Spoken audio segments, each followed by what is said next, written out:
Bismillahirrahmanirrahim. Assalamualaikum warahmatullahi wabarakatuh. Alhamdulillahil qawiyyil matin. Wassalatu wassalamu ala ashrafil anbiya wa sayyidil mursalin.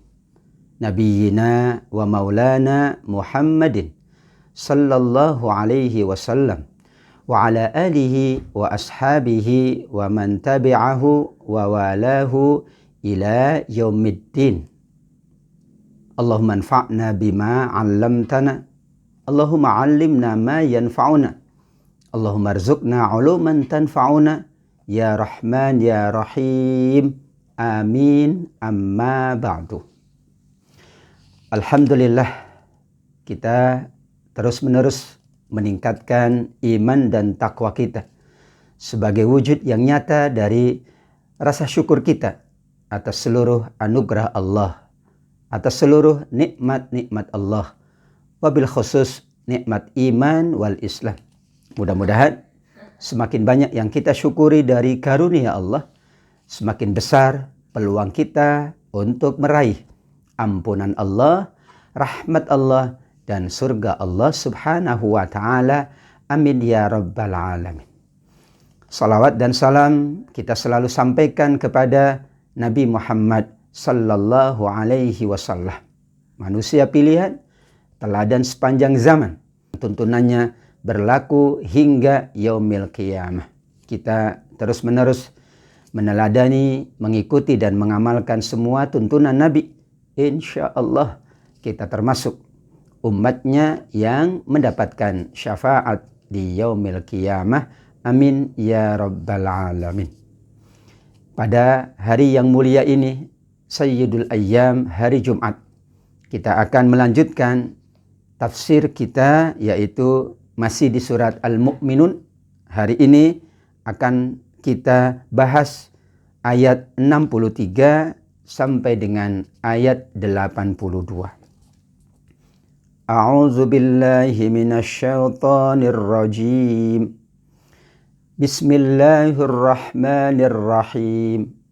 Bal qulubuhum fi ghamratin min hadza wa lahum a'malun min duni dzalika hum laha 'amilun. Shadaqallahul aliyyul azim. Ayat ini menurut para ulama merupakan jawaban, merupakan argumentasi kenapa orang-orang tidak mengimani para nabi. Kenapa kaum Bani Rasib mendurhakai Nabi Nuh, kaum 'Ad mendurhakai Nabi Hud, kaum Tsamud mendurhakai Nabi Saleh alaihimussalam ajma'in. Allah sebutkan di ayat ini ada dua hal. Bal qulubuhum fi ghamratin min hadza. Hati-hati mereka selalu dipenuhi dengan kesesatan, dipenuhi dengan kekotoran. Ketika manusia hatinya kotor, maka yang dilihat hanya keburukan-keburukan. Dan kalau hatinya bersih, yang dilihat insya Allah kebaikan-kebaikan. Yang kedua, walahum a'malum min duni dzalika. Mereka punya kebiasaan buruk, yaitu selalu melakukan perbuatan-perbuatan jahat, perbuatan-perbuatan keji, yang itu hum laha amilun, selalu mereka perbuat. Atas dua jawaban ini, maka Allah subhanahu wa ta'ala mengingatkan mereka yang mendurhakai para nabi, sesungguhnya hati mereka sudah kotor, hati mereka terkunci. Bahkan mereka memang gemar melakukan perbuatan-perbuatan buruk. Kebiasaan-kebiasaan buruk itulah yang membuat mereka enggan mengimani nabi-nabi utusan Allah. Demikian Nabi SAW mengingatkan bahwa kunci dari kita mengimani Allah, mengimani semua rukun iman adalah hati kita. Hati kita bersih, mudah kita beriman, mudah kita beribadah, beramal soleh. Namun saat hati itu kotor, maka sulit melihat kebaikan, sulit memandang hidayah dari Allah Subhanahu wa ta'ala. Apakah itu akan berlangsung lama?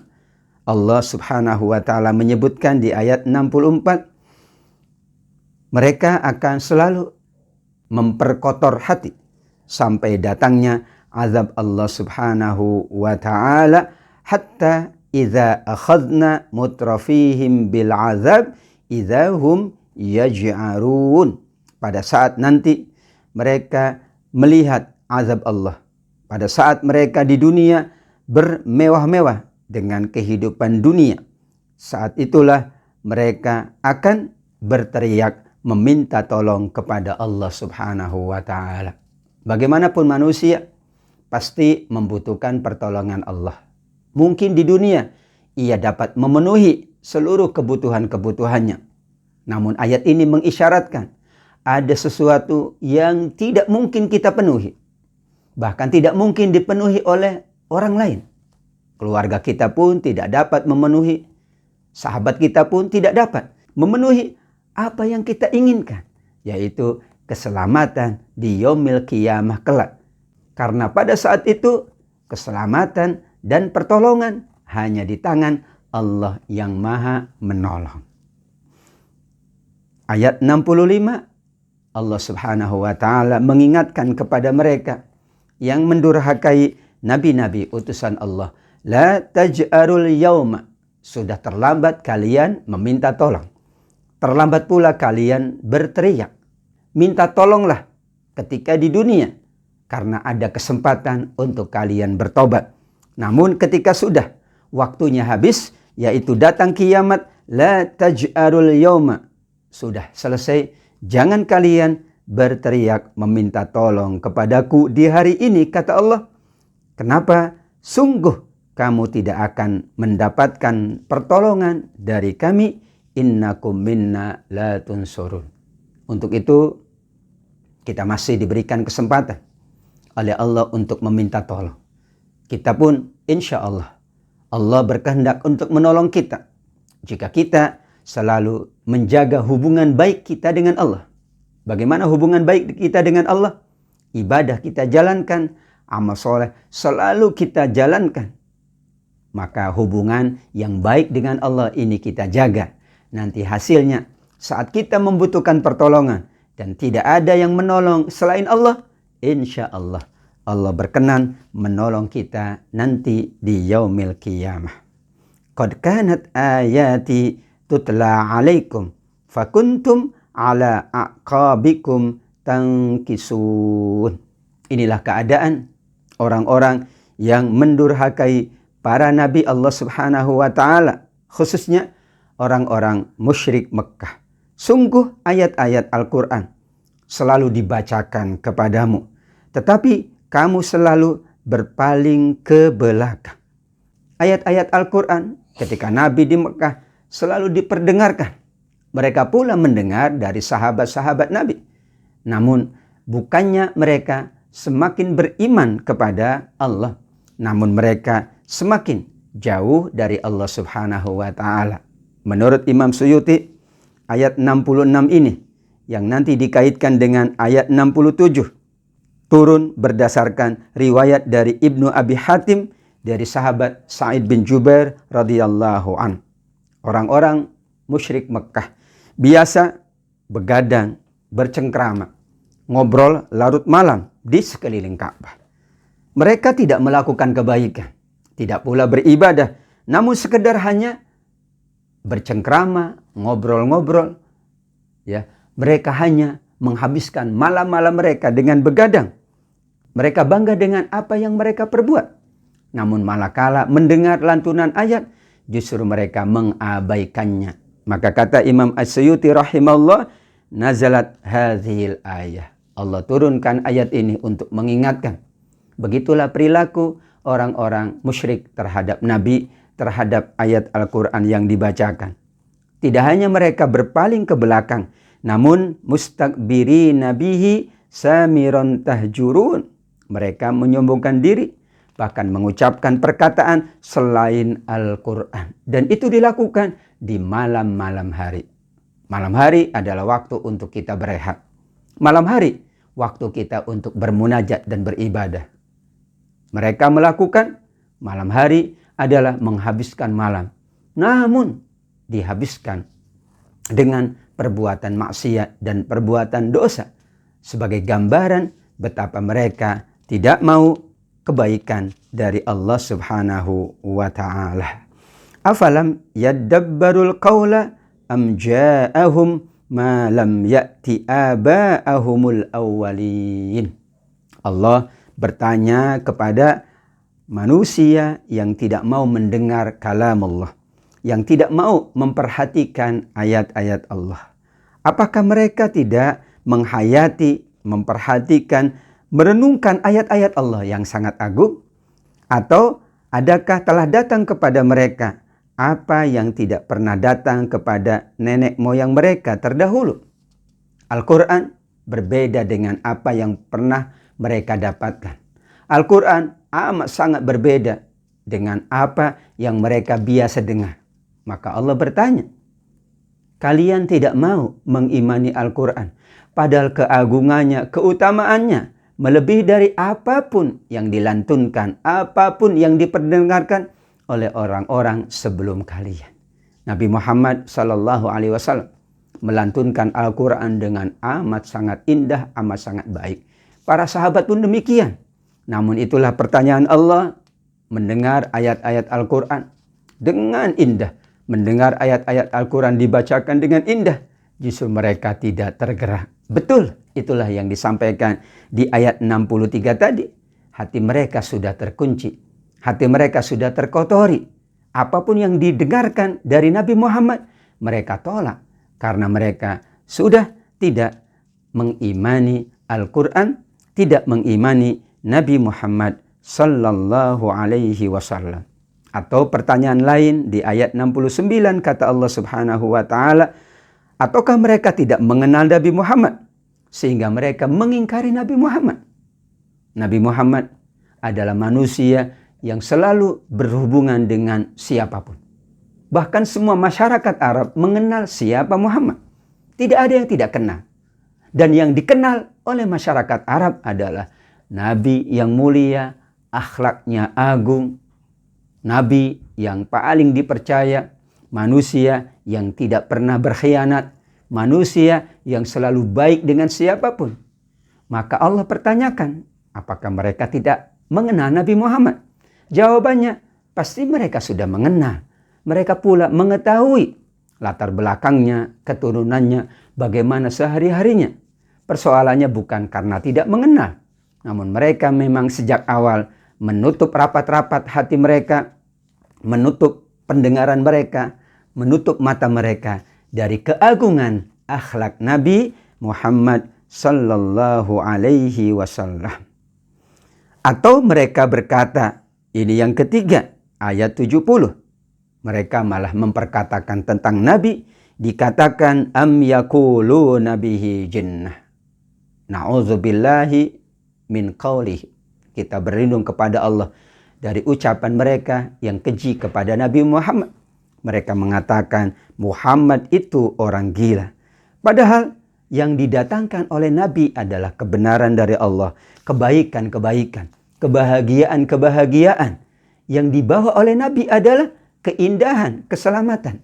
Namun begitulah, ainu ridho an kulli aibin kalilah, kama anna aina sukhti tubdi al-masawi.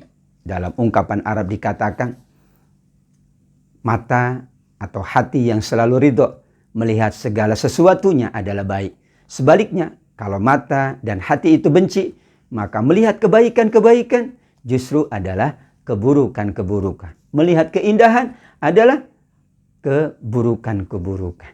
Itulah yang digambarkan oleh Allah di ayat 70, bagaimana justru mereka memperkatakan tentang Nabi dengan perkataan yang tidak patut. Padahal mereka sudah sangat mengenal Nabi. Mereka pula sudah tahu seluk-beluk Nabi Muhammad sallallahu alaihi wasallam. Jika saja, kata Allah Subhanahu wa ta'ala di ayat 71, jika saja kebenaran itu mengikuti keinginan mereka, maka langit dan bumi akan binasa serta hancurlah semua yang ada di antara keduanya.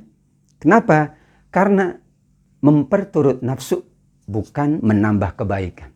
Memperturut nafsu justru akan menghadirkan keburukan, akan membawa kepada kehancuran-kehancuran, membawa kepada kerusakan-kerusakan.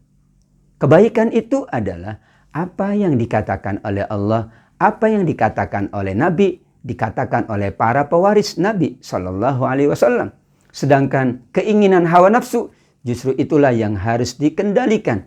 Innan nafsa la ammaratun bisu. Betul kata Allah Subhanahu wa taala, nafsu selalu mengajak, mendorong agar orang berbuat keburukan-keburukan, berbuat kejahatan-kejahatan.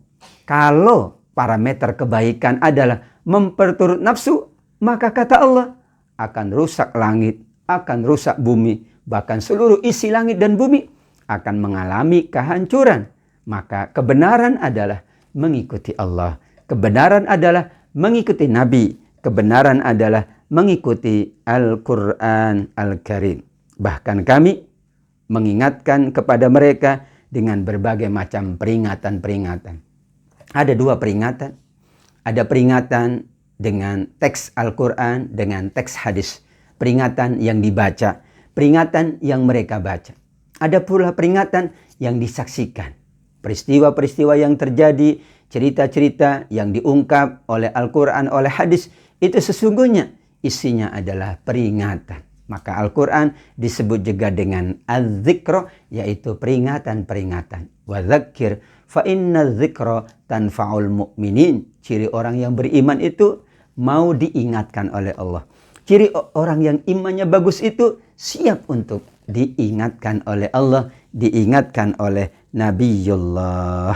Inilah andaian di ayat 71 bahwa sesungguhnya manusia yang memperturut nafsu adalah manusia yang akan merusak kehidupan manusia, kehidupan alam ini. Namun mereka yang berpandu kepada wahyu, yang selalu mengikuti kata Allah, kata Rasulnya, kata Al-Quran, kata pewaris para nabi, maka insya Allah, Allah jamin kebaikan-kebaikanlah akan hadir di muka bumi Allah Subhanahu wa ta'ala. Am tas'aluhum kharjan fa kharaju rabbika khair wa huwa khairur razikin. Atau engkau wahai Muhammad, pernahkah meminta imbalan, balasan harta dari mereka ketika kamu mengajak mereka kepada kebaikan? Pertanyaan Allah tentu jawabannya tidak mungkin. Dengan penuh keikhlasan, dengan penuh ketulusan, dengan penuh kesungguhan, Nabi mengajak mereka kepada kebaikan. Nabi tidak pernah meminta apapun balasan dari mereka. Nabi yakin dengan balasan yang tiada terhingga dari Allah Subhanahu wa ta'ala. Maka Allah ingatkan pula di ayat ini, fa kharaju rabbika khair. Sungguh yang ada di tangan Allah, khazanah kenikmatan, khazanah kemuliaan dari Allah amat sangat baik. Jika Nabi menghendaki, maka Allah akan anugerahkan sebanyak-banyaknya, sebaik-baiknya, sebagus-bagusnya. Namun itulah Nabi yang mulia, Nabi Muhammad SAW.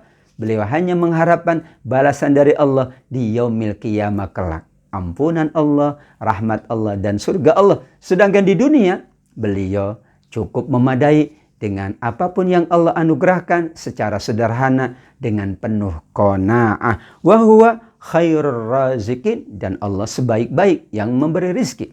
Pertanyaan ini, kata para ulama, adalah untuk mengingatkan bahwa Nabi tidak pernah meminta apapun, tidak pernah meminta balasan dari balasan-balasan yang mereka siapkan. Bahkan diriwayatkan mereka datang kepada Nabi membawa berbagai hadiah.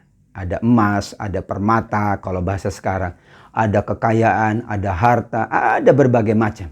Namun kata Nabi, aku hanya mengharap balasan dari Allah dan aku tulus mengajak kalian, aku ikhlas menginginkan kalian mendapatkan kebaikan dari Allah Subhanahu wa ta'ala. Ittabi'u man la yas'alukum ajra wa hum muhtadun. Ikutilah orang-orang yang tidak meminta balasan, balasan duniawi. Kenapa? Karena yang di sisi Allah adalah pasti jauh lebih baik daripada apa yang diberikan oleh manusia. Allah Subhanahu wa Ta'ala selanjutnya mengingatkan dan menegaskan tentang hakikat dari Nabi Sallallahu Alaihi Wasallam. Keutamaan dan kemuliaannya adalah wa innaka latad'uhum ila siratim mustaqim. Sungguh engkau, wahai Muhammad, pasti mampu menyuruh manusia ke jalan yang lurus. Wa innaka latahdi ila siratim mustaqim. Ini kata kunci tentang Nabi.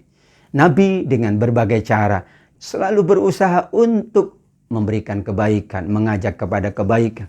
Dan itu sudah menjalankan perintah Allah tadi. Dan namun begitulah al-hidayah di tangan Allah. Hidayah itu adalah milik Allah. Hidayah itu di tangan Allah. Kesungguhan manusia yang paripurna sekalipun, kesungguhan Nabi Muhammad, jika Allah tidak berkehendak, tentu tidak dapat dipaksakan. Namun Allah pastikan Nabi sudah menjalankan dengan sebaik-baiknya. Sebelum Nabi wafat, Nabi memanggil semua penduduk Makkah. Semua sahabat dipanggil, semua kaum dipanggil, kabilah-kabilah dipanggil. Nabi ingin memastikan apakah ia sudah menjalankan seluruhnya dengan sebaik-baiknya. Fahal ballagtu, apakah sudah tersampaikan? Apakah aku sudah menyampaikan seluruhnya? Apakah aku sudah memberikan kebaikan-kebaikan seluruhnya?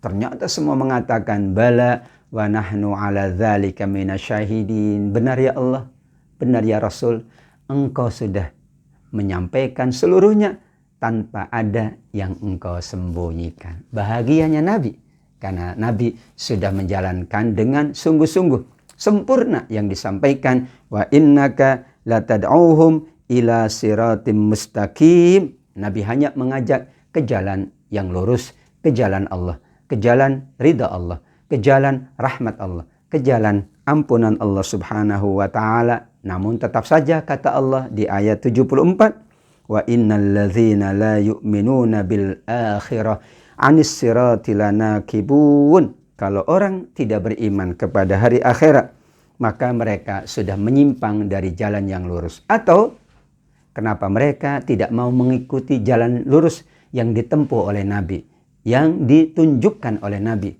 Karena mereka memang tidak mengimani akhirat. Sungguh mereka hanya mengimani dunia, bahkan segala-galanya dunia. Mereka mengabaikan bahwa setelah kematian ada kehidupan berikutnya. Ada kehidupan alam kubur dan ada kehidupan akhirat. Kata kunci dari kenapa mereka tidak mau mengimani para nabi, termasuk mengimani Nabi Muhammad, karena mereka tidak meyakini akhirat. Padahal akhirat itu adalah pasti. Akhirat itu adalah ketetapan dari Allah. Meskipun apa yang sudah terjadi pada diri kita, kita sudah menjadi apapun, kalau Allah berkehendak, tidak ada yang sulit bagi Allah. Dan pasti terjadi sesuai dengan kehendak Allah Subhanahu wa Ta'ala.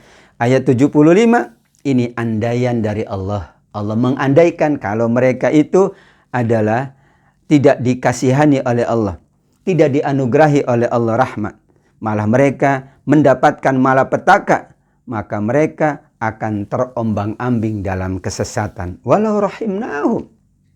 Allah Subhanahu wa Ta'ala tetap menginginkan mereka mendapat rahmat Allah. Namun ketika mereka menolak rahmat Allah, kemudian yang turun adalah azab Allah, yang turun adalah musibah, mereka pula tidak akan mendapatkan hidayah dari Allah.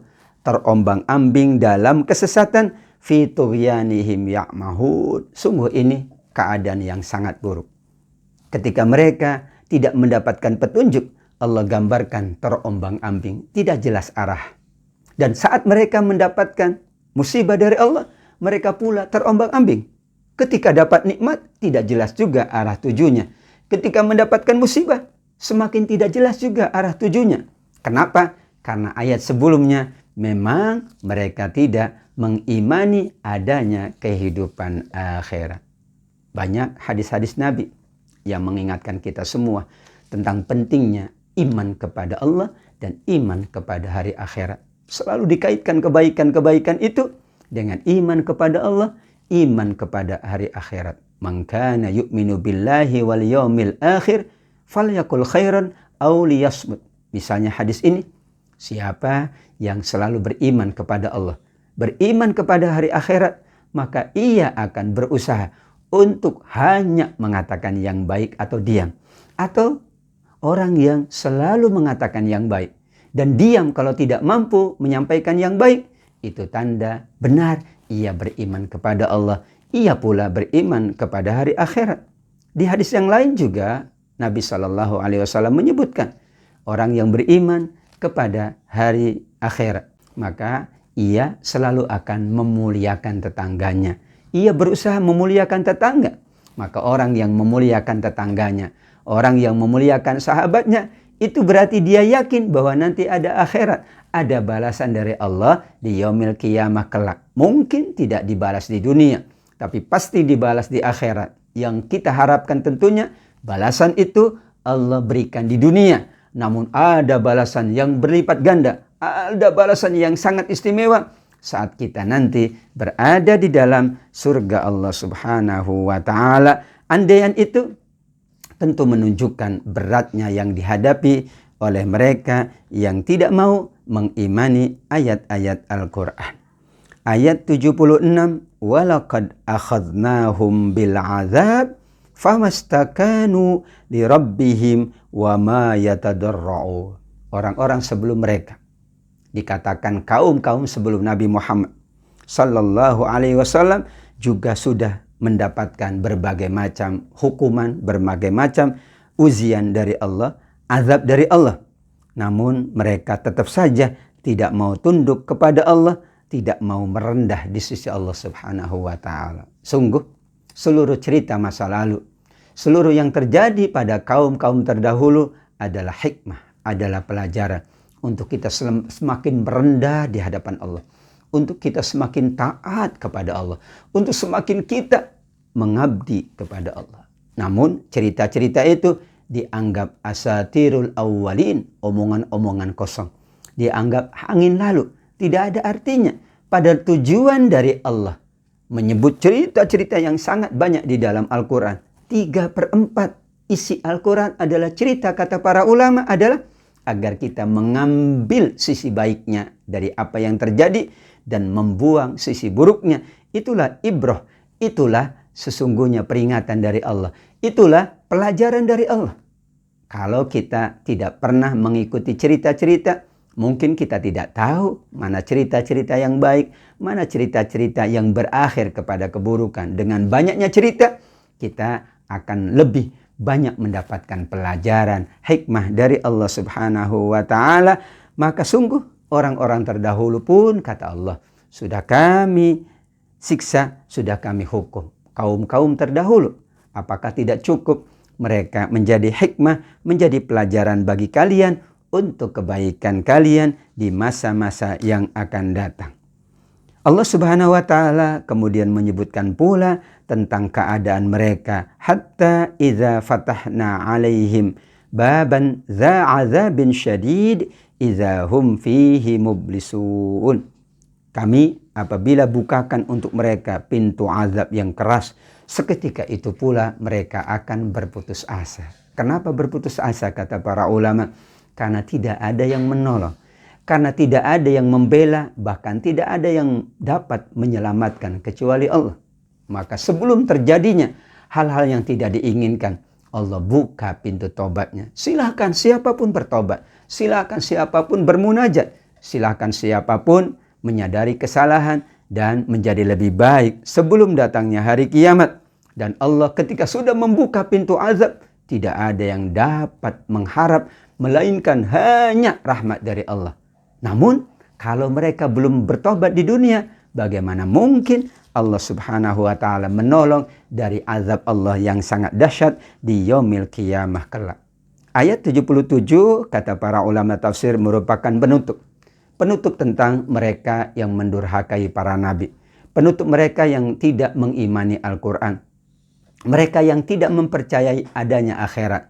Beberapa gambaran-gambaran tadi tentu menjadi sebuah catatan, menjadi pelajaran bahwa Al-Quran selalu membimbing kepada kebaikan, Nabi selalu membawa kepada kebaikan. Demikian juga semua tuntunan agama adalah dalam rangka kebaikan manusia di dunia dan keselamatan mereka di yaumil qiyamah kelak. Ayat 78 adalah tentang salah satu bukti kekuasaan Allah yang diperkuat dengan ayat 79 dan kemudian ayat 80. 3 ayat ini adalah tentang salah satu dari sekian banyak tanda dan bukti kebesaran kekuasaan Allah Subhanahu wa taala. Diawali dengan ayat 78, dan dialah Allah yang telah menciptakan untukmu, menganugerahkan untukmu pendengaran, penglihatan dan hati. Namun sedikit sekali manusia yang mensyukuri. Bagaimana mensyukuri pendengaran? Dia hanya mendengar yang baik-baik saja, yang menambah keimanan. Bagaimana mensyukuri penglihatan? Ia hanya melihat yang baik-baik saja, yang diridhoi oleh Allah, yang menambah keimanan. Bagaimana mensyukuri hati sanubari? Ia hanya terlintas kebaikan-kebaikan. Ia hanya nawaitu kebaikan-kebaikan. Ia menjaga amal-amal hatinya adalah amal-amal kebaikan. Ada tawakal, ada sabar, ada ikhlas, ada berbagai macam amal-amal hati yang mulia. Namun kata Allah, qalilan ma tashkurun. Umar bin Khattab radhiyallahu an sampai berdoa karena Allah selalu menyebutkan sedikit yang bersyukur. Maka beliau mengatakan dalam doanya, Allahumma ij'alni minal qalil. Kalau itu yang terjadi, sedikit orang bersyukur, ya Allah, jadikan hamba ini, jadikan kami termasuk orang yang sedikit. Maksudnya sedikit yang bersyukur, sedikit yang ikhlas, sedikit yang bersabar. Karena memang sifat yang mulia itu amat berat dijalankan, melainkan oleh mereka-mereka yang selalu berada dalam rahmat dan pertolongan Allah Subhanahu wa taala. Tanda dan bukti kekuasaan Allah berikutnya di ayat 79, wa huwallazi dzara'akum fil ardi wa ilaihi tusyarun. Dialah Allah yang menciptakan dan mengembangbiakan kamu di bumi, berketurunan dan seterusnya, dan kepadanya lah kamu akan dikumpulkan. Kenikmatan yang tiada taranya manakala Allah anugerahkan untuk kita keturunan yang soleh dan soleh, anak-anak yang berbakti kepada kita, berbakti kepada Allah. Seluruh keluarga-keluarga yang menjadi catatan-catatan kebaikan kita, yang membantu kepada kebaikan, mereka nanti akan menjadi wasilah kita mendapatkan pula kebaikan Allah. Maka itu adalah kenikmatan yang Allah ingatkan. Manusia yang dianugerahi oleh Allah keturunan yang baik-baik, keturunan yang bagus-bagus, keturunan yang qurrata a'yun, adalah mereka sedang mendapatkan anugerah yang terbaik dari Allah. Bukankah Allah juga mengingatkan kepada kita bahwa ada surga di mana seluruh keturunannya, seluruh orang tuanya, seluruh pasangannya, suami atau istrinya akan bersama di dalam surga. Surat Ar-Ra'd ayat 23, Jannatu adni yadkhulunaha wa man salaha min abaihim wa azwajihim wa dzurriyyatihim. Surga Aden, mereka masuk di dalamnya bersama orang tua mereka, ayah, ibu, kakek dan nenek, bersama istri atau suami mereka, dan bersama anak cucu keturunan mereka. Itulah nikmat yang tiada terhingga. Di dunia Allah ikat dengan ikatan kekeluargaan, ikatan sakinah, mawaddah, warahmah. Dan di hari kiamat kelak Allah pula berkenan untuk membersamakan mereka di dalam surga Aden Allah Subhanahu wa taala. Tentu kita sangat berharap, terus menerus bermunajat, berdoa dan berikhtiar agar semua keluarga kita, bahkan semua sahabat kita bersama kita di dalam surga Allah Subhanahu wa taala. Amin ya rabbal alamin. Yang ketiga, wa huwallazi yuhyi wa yumit walau ikhtilaful laili wan nahar afala ta'qilun. Bukti dan tanda kekuasaan Allah yang ketiga di ayat 80. Dialah Allah yang menghidupkan seluruhnya, yang mematikan pula seluruhnya dengan kehendaknya. Allah pula yang mengatur pergantian malam dan pergantian siang. Afala ta'qilun. Tidakkah itu menjadi bahan perenungan, bahan untuk kita selalu memikirkan kekuasaan dan kebesaran Allah Subhanahu wa taala. Menghidupkan adalah kekuasaan Allah, mematikan adalah kekuasaan Allah. Seluruh gerak kehidupan ini bahkan pergantian siang dan malam, bahkan seluruh yang terjadi di muka bumi ini sampai nanti hari kiamat, bahkan setelah kiamat adalah betul. Itu tanda kebesaran Allah Subhanahu wa ta'ala. Namun sayangnya Allah menyebut tentang manusia yang tetap tidak mau beriman, pada sudah ada tanda dan sudah banyak tanda-tanda kebesaran Allah. Bal qalu mithla ma qalal awwalun. Ya Allah, mereka tetap mengucapkan perkataan yang serupa yang pernah diucapkan dahulu, yang pernah diucapkan oleh orang-orang yang tidak beriman. Betapa saking ya mereka tidak mau beriman, berbagai cara sudah diupayakan oleh Nabi, berbagai ikhtiar sudah dijalankan oleh Nabi, berbagai tuntunan Al-Quran, tuntunan hadis sudah disampaikan. Namun begitulah, manakala hidayah belum datang kepada mereka, manakala hidayah belum datang dan mereka tidak mau menerima hidayah itu, bagaimana mungkin mereka mendapatkan hidayah dari Allah Subhanahu wa ta'ala. Ayat 82 penutup pada majlis kita pagi hari ini. Qalu a'idza mitna wa kunna turabaw wa idhama a inna lamab'utsun. Kembali ini berulang di dalam ayat-ayat Al-Quran, di dalam banyak surat-surat Al-Quran. Mereka selalu mengatakan, bagaimana mungkin ada kiamat, bagaimana mungkin ada akhirat, bagaimana mungkin kami dihidupkan, kami dibangkitkan kalau kami sudah menjadi debu, kami sudah menjadi tulang belulang. Bagaimana mungkin kami dibangkitkan oleh Allah? Betapa pernyataan-pernyataan ini berarti tidak mengakui kekuasaan Allah. Allah sudah ingatkan di ayat-ayat sebelumnya, kami yang mencipta, kami yang menjadikan segala-galanya, kami yang menghidupkan, kami yang mematikan, dan nanti kami yang menghidupkan. Semuanya adalah mudah dan itu tanda kekuasaan Allah. Namun begitulah berulang-ulang ayat ini di dalam Al-Quran menunjukkan mereka masih menyangsikan, mereka masih ragu dengan kehidupan setelah kematian, kehidupan akhirat setelah kematian dalam kehidupan dunia ini. Untuk itu kita terus tingkatkan iman kita kepada Allah, iman kita dengan akhirat ini. Karena itulah solusi, itulah jalan keluar, itulah tanda bahwa iman kita bagus. Itulah tanda bahwa kita sedang dijaga oleh Allah, sedang diberi taufik oleh Allah, diberikan kemudahan oleh Allah untuk meningkatkan iman kita, Islam kita, ibadah kita, amal soleh kita di sisi Allah Subhanahu wa ta'ala.